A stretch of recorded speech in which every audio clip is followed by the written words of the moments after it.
अपना गांव कनेक्शन है, अपना गांव कनेक्शन है, अपना गांव कनेक्शन है रे, अपना गांव कनेक्शन है रे, अपना गांव कनेक्शन है।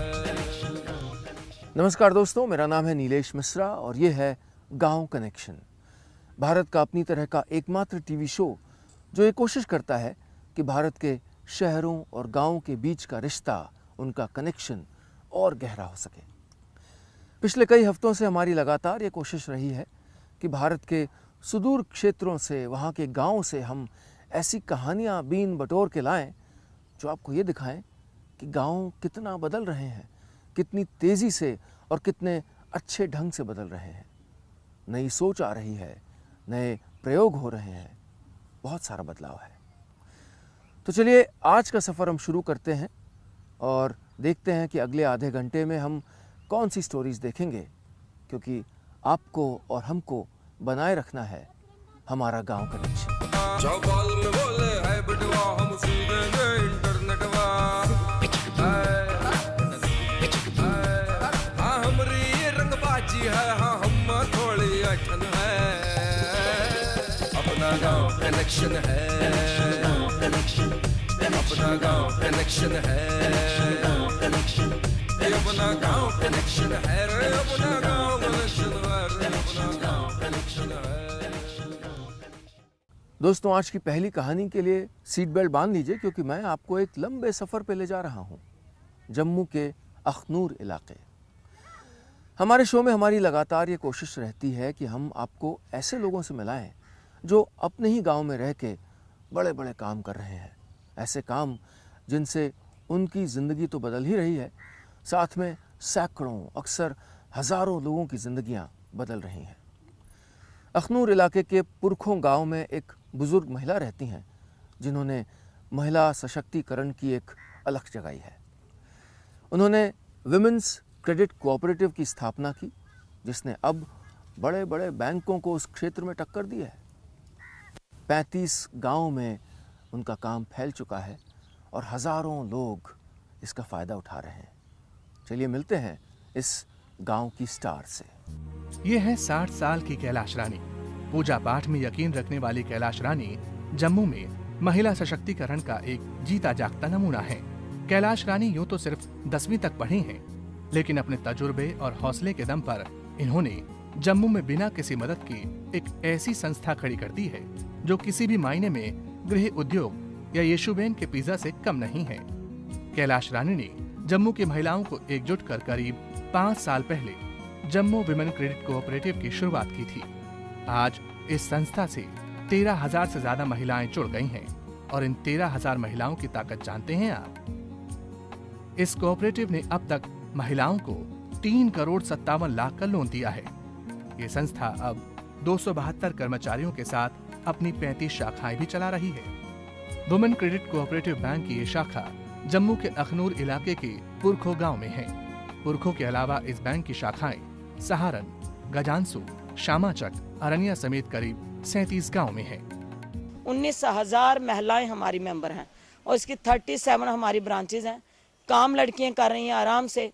350 के करीब हमारी एम्प्लॉइज हैं, एरिया इंचार्ज हैं, काम हो रहा है अच्छे से। जम्मू विमेन क्रेडिट कोऑपरेटिव ने अपनी पहली शाखा साल 2008 में खोली थी और तब से अब तक ये संस्था लगातार बढ़ रही है, वो भी बिना किसी सरकारी मदद के। ये बात जानकर कैलाश रानी का हौसला और बढ़ गया है कि जम्मू में इस साल के बजट में महिला बैंकों के लिए भी प्रावधान रखा गया है। अब हर लेडीज यहाँ पर मेंबरशिप करना चाहती है, क्योंकि यहाँ पर आसानी से लोन भी मिल जाता है। कोई फॉर्म, जो भी फॉर्मेलिटीज है लेडीज ने फॉर्म फिल करना है वो खुद नहीं कर पाती, अनपढ़ है, अनपढ़ता ज्यादा यहाँ पर। तो कुछ गरीब से गरीब जो औरतें यहाँ पर आती हैं तो हम उनको लोन देते हैं। कैलाश रानी के साथ काम करने वाली महिलाएं उन्हें किसी भी रूप में किसी बैंकिंग अधिकारी से कम नहीं समझती। उनका दावा है कि आजकल लोग भले ही बैंकिंग क्षेत्र में बड़ी बड़ी डिग्रियां लेकर आती हों, लेकिन कैलाश रानी के पास जो तजुर्बा है वो उन सभी डिग्री से कहीं ऊपर है। कहते हैं कामयाबी सपनों को और बड़ा कर देती है। कैलाश रानी का अब आगे एक ही सपना है। वो चाहती हैं कि उनकी इस संस्था को आरबीआई से मान्यता मिल जाए, जिससे वो अपने काम को और बखूबी अंजाम दे सकें, महिलाओं में और आत्मविश्वास भर सकें, उन्हें अपने पैरों पर खड़े होने के लिए प्रेरित कर सकें। गांव कनेक्शन के लिए जम्मू के पुरखो गांव से अंशुमा गुप्ता की रिपोर्ट। दोस्तों, जम्मू से आपको ले चलता हूँ झारखंड, एक ऐसा राज्य जहाँ एक पत्रकार होने के नाते मैंने बहुत यात्रा की है। मेरी एक किताब झारखंड में ही सेट है और उस किताब को करने के सिलसिले में मैंने बहुत से लोगों से मुलाकात की, झारखंड के सरल सच्चे लोगों से। एक ऐसी ही व्यक्ति हैं लिंडा, उनसे आपको मिलाता हूँ और वो किस तरह से अपनी ज़िंदगी तो संवार ही रही हैं, साथ में बहुत से और लोगों को भी अपने काम से जोड़ रही हैं। चलिए मिलते हैं इस गांव की स्टार लिंडा से। रांची में डिबधी गांव के भगत मिस्त्री और गिलमिनी देवी की 6 बेटियों में से एक है शीला। शीला ने अपनी पैदाइश के बाद से कुछ देखा तो सिर्फ गरीबी। मुश्किल हालात में पलते हुए शीला को इस बात का एहसास हुआ कि अगर जिंदगी को आसान बनाना है, रोजी रोटी कमानी है, इज्जत कमानी है, तो बिना पढ़े लिखे कुछ नहीं होगा। शीला ने मजदूरी के साथ साथ पढ़ाई पर जमकर ध्यान दिया। पेट भरने के लिए मजदूरी और सपनों को पूरा करने के लिए पढ़ाई। शीला की मेहनत रंग लाई। शीला ने मैट्रिक पास कर लिया। इसके बाद वो गांव के महिला मोर्चा से जुड़ गई। उसकी अगली मंजिल और मुश्किल थी, क्योंकि शीला अब तक तो अपने लिए सपने देख रही थी, लेकिन खुद मैट्रिक पास करने के बाद उसने समाज को कुछ देने का फैसला किया। मेरे मन में आया कि यहाँ पर जो गरीब बच्चे हैं उनके लिए अभी तक कोई स्कूल खुला नहीं है, खास करके वैसे विकलांग बच्चे जो कि अभी समाज से अपेक्षित हैं और बहुत ही पिछड़े हैं। मुश्किलें तो खैर आती ही हैं, लेकिन फिर धीरे धीरे उनका समाधान हो जाता है। जैसे शुरुआत में ये होता था कि हम लोग खास करके उन बच्चों के लिए साइन लैंग्वेज की ज़रूरत होती है, इशारों की भाषा की ज़रूरत होती है। उतनी जानकारी नहीं थी, पर धीरे धीरे हम लोगों ने इस पर जानकारी हासिल किया और इन बच्चों को शिक्षा देने का काम कर रहे हैं। शीला समाज के लिए कुछ बड़ा करना चाहती थी और उसने किया भी। शीला का मिशन ऐसे बच्चों के लिए काम करना था जिनके लिए जिंदगी किसी चुनौती से कम नहीं। ऐसे बच्चे जो अपनी बात ठीक से समझा नहीं सकते, कुछ कह नहीं सकते। ऐसे बच्चे जिन्हें पालने में उनके माँ बाप को पूरा समर्पण दिखाना पड़ता है। लेकिन शीला ने ऐसे ही बच्चों से जुड़ने की ठान ली थी। उसने ऐसे बच्चों के लिए ये स्कूल शुरू किया। घर घर जाकर ऐसे बच्चों के अभिभावकों को इस बात के लिए तैयार किया कि वो अपने बच्चों को शीला के पास भेजें। 10-12 साल पहले शीला ने जब ये स्कूल शुरू किया तो उसके पास सिर्फ 4-5 बच्चे आते थे। लेकिन शीला की लगन और उसके समर्पण की चर्चा जैसे जैसे गांव में फैली, लोगों ने उसके पास अपने बच्चों को भेजना शुरू कर दिया। अभिभावक जो इन बच्चों के अभिभावक हैं वो मजदूरी करने का काम करते हैं या तो बहुत गरीब परिवार से ताल्लुकात रखते हैं, तो हम लोग उन बच्चों को घर तक लाने जाते थे और छोड़ने भी जाते थे। लेकिन अभी क्या है, 15 साल 16 साल होने जा रहा है, कुछ अभिभावकों में जागरूकता आई है। कुछ बच्चे अपने से खुद आते हैं या तो फिर अभिभावक भी उनको छोड़ जाते हैं। आज शीला के इस स्कूल से हजारों बच्चे पढ़ लिख कर तमाम हुनर सीख कर निकल चुके हैं, अपनी कमजोरियों पर जीत हासिल कर चुके हैं। ये बच्चे अब अपना गुजारा खुद चलाते हैं। इन सारी उपलब्धियों के बीच शीला भी अब अपने स्कूल में लगी हुई है। बच्चों की जिंदगी के अंधेरों को रोशन करने का उसका मिशन पहले के ही तरह आगे बढ़ रहा है। गांव कनेक्शन में वक्त है एक छोटे से ब्रेक का। ब्रेक के बाद आपको ले चलूंगा छत्तीसगढ़ और आपको दिखाऊंगा वहां के गांव के अदम्य साहस की कहानी। अपना गांव कनेक्शन है, अपना गांव कनेक्शन है, अपना गांव कनेक्शन है, अपना गांव कनेक्शन है, अपना गांव कनेक्शन है।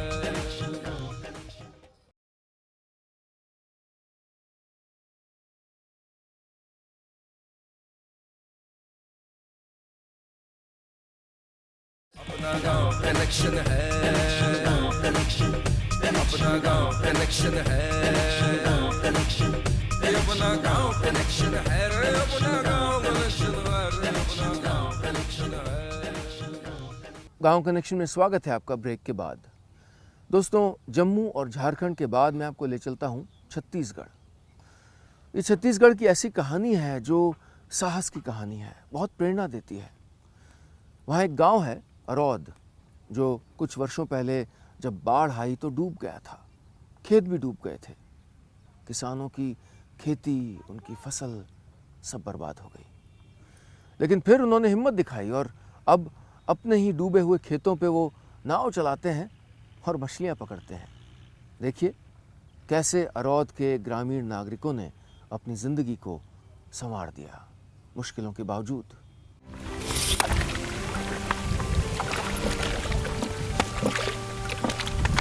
ये पंडित रविशंकर बांध है, इसे स्थानीय लोग गंगरेल बांध कहते हैं। और ये हैं एक आदिवासी दंपत्ति, लोकेश और उनकी पत्नी। ये दोनों इस बांध में मछलियां पकड़कर अपने परिवार की रोजी रोटी का जुगाड़ करते हैं। बीता वक्त इनके लिए बेहद मुश्किल था, लेकिन इनके हौसले के आगे बुरा वक्त अब धीरे धीरे खत्म हो रहा है। दरअसल गंगरेल बांध की वजह से इस इलाके के करीब 52 गांवों के लोग प्रभावित हुए थे। इनमें से कई लोगों का अभी तक पुनर्वास नहीं हुआ है। ज्यादातर विस्थापित आदिवासी हैं। पहले इस इलाके के लोग खेती करते थे और जंगल पर निर्भर थे, पर उनका गांव ही डूब गया। रोजी रोटी को तरसना पड़ा। ऐसे में इस इलाके के लोगों ने इस बांध में मछली पकड़ने का पेशा अपनाया। ऐसे ही परिवारों में लोकेश का परिवार भी है।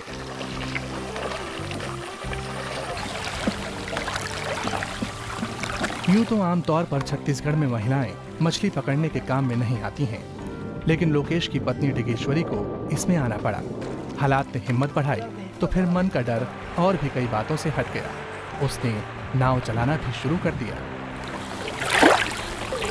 मछली ऊपर है, लग गए तो 500, 600, 700 रुपये भी हो जाता है, नहीं लगता फिर एको पैसा का लोग नहीं। इतना बात है भाई इसमें कि पानी में निगना है, ये मान के चलो हवा तूफान आ गया तो फिर बहुत मुश्किल है। सब चीज़ ला सोच के लेके चलबे तो फिर कुछ नहीं कर सकत। ये सब चीज़ है, हर चीज़ में कहीं ना कहीं दिक्कत है। ये नहीं है वाली बातें नहीं है, कहीं ना कहीं परेशानी है, लेकिन वो सब परेशानी तो झेल के चलबे और अगर सोच के चुपचाप बैठबे तो कुछ नहीं कर सकस। लोकेश की पत्नी तैरना नहीं जानती। ये डर मन से कब का निकल चुका है।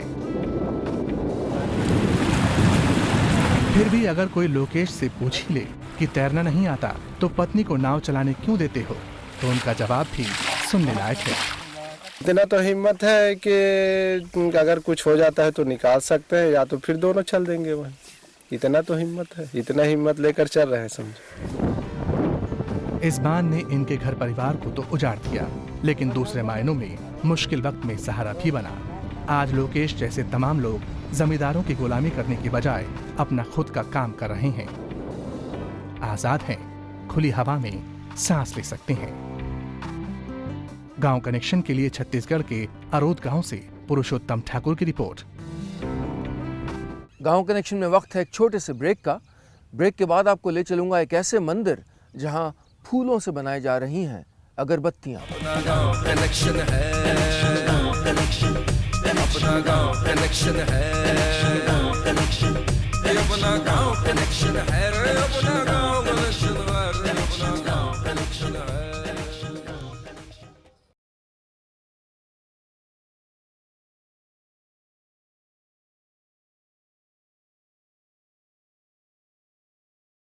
अपना गांव कनेक्शन है, अपना गांव कनेक्शन है,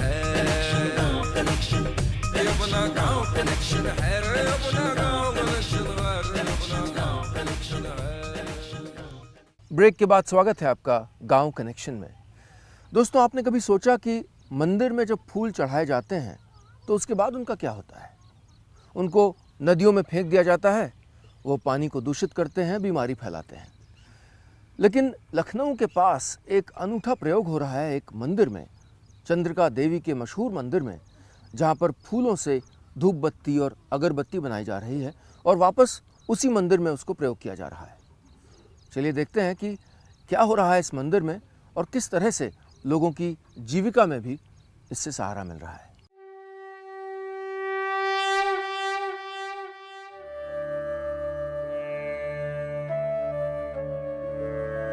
हाथ में पूजा के फूल और प्रसाद लेकर रोजाना सैकड़ों लोग इसी तरह चंद्रिका देवी मंदिर आते हैं। पूजा अर्चना के बाद प्रसाद तो लोग खा लेते हैं, लेकिन इन फूल मालाओं का क्या होता है? क्या आपने कभी ये सोचा है? ये फूल अक्सर किसी नदी तालाब में बहा दिए जाते हैं या फिर यूं ही फेंक दिए जाते हैं, जिसके बाद देवी देवताओं पर चढ़ाए गए यही सुंदर फूल बदबू फैलाने के साथ ही प्रदूषण की वजह भी बनते हैं। लेकिन लखनऊ के चंद्रिका देवी मंदिर में इन फूलों की खुशबू को बरकरार रखने की तरकीब निकाल ली है।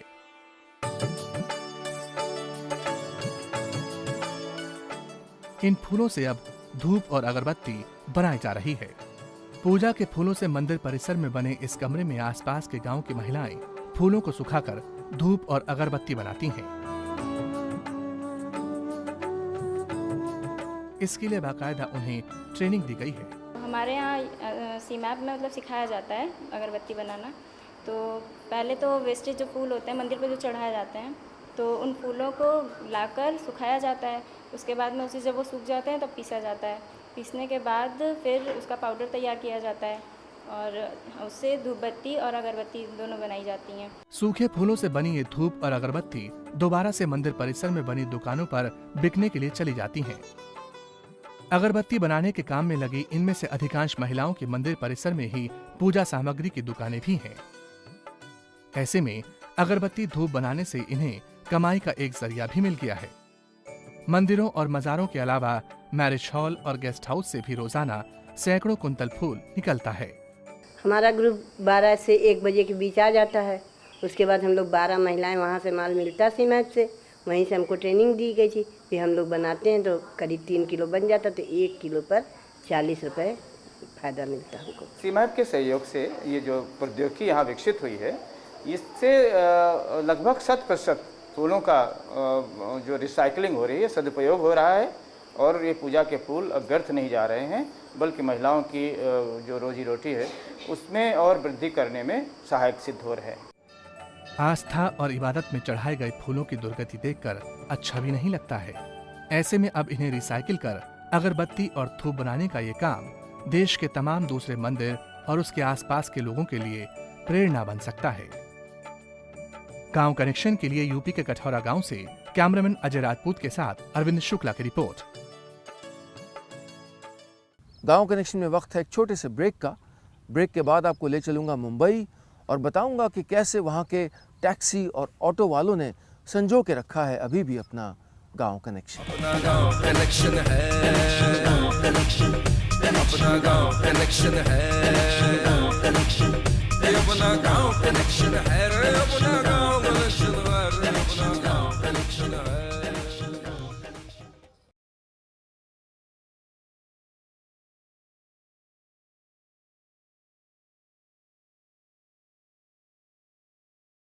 अपना गांव कनेक्शन है, अपना गांव कनेक्शन है, अपना गांव कनेक्शन है रे, अपना गांव कनेक्शन है रे, अपना गांव कनेक्शन है। दोस्तों, मैं इस खेत से बहुत दूर रहता हूँ मुंबई में और अक्सर वहाँ अपने कामकाज के लिए ऑटो और टैक्सी का प्रयोग करता हूँ। और मेरी छोटी बड़ी यात्राओं में अक्सर बड़े दिलचस्प ऑटो और टैक्सी ड्राइवर मिल जाते हैं। वो जो अपने वतन की बातें बताते हैं, ज़्यादातर उत्तर भारत के होते हैं, लेकिन महानगर में इतने सालों से रहने के बावजूद वो अपनी जड़ों से दूर नहीं हुए हैं, अपनी परंपराएं जिंदा रखे हैं, अपना गांव जिंदा रखे हैं। अनु सिंह मिली इन ऑटो और टैक्सी ड्राइवरों से और ये पड़ताल की कि कैसे वो अपना गांव कनेक्शन बनाए हुए हैं। मुंबई के मालवाणी इलाके के 8 नंबर ब्लॉक का ये 7 बाई 7 फुट का कमरा ही शक्तिधर पांडे के लिए गृहस्थी, चूल्हा चौका, दोस्त परिवार सब है।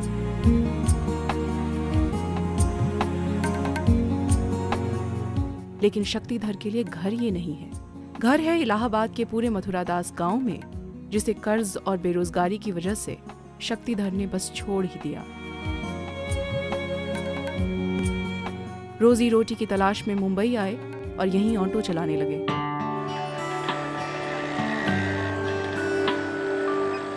जिस मुंबई ने किसी को मायूस नहीं किया, वो मुंबई शक्तिधर को भी कैसे मायूस करती।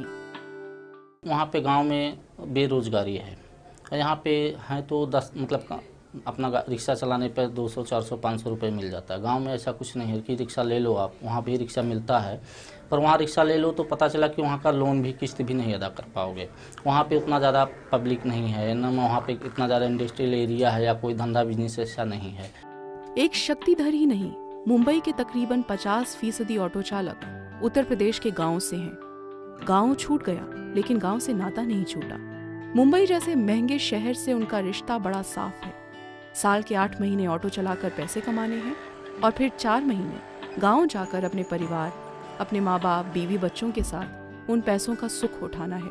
कोई गांव में घर बनाने के लिए पैसे कमाना चाहता है तो कोई बच्चों को स्कूल भेजने के लिए। मोबाइल फोन ने दूरियों को और कम कर दिया है। गांव पैसे भेजने के कई रास्ते खुल गए हैं। गांव से रिश्ते बचाए रखने के जरिए भी बेहतर हुए हैं। पहले तो बहुत प्रॉब्लम था। पहले तो आप चिट्ठी लिख के भेजो तो पता चला 1 महीने में मिला, नहीं तो डॉक्यूमेंट फाड़ के फेंक देता था या किसी को और हाथ में दे देता था। अभी तो पहले से बहुत अच्छा है कि घर में 2 बार 3 बार आदमी फ़ोन करके बात भी कर सकता है।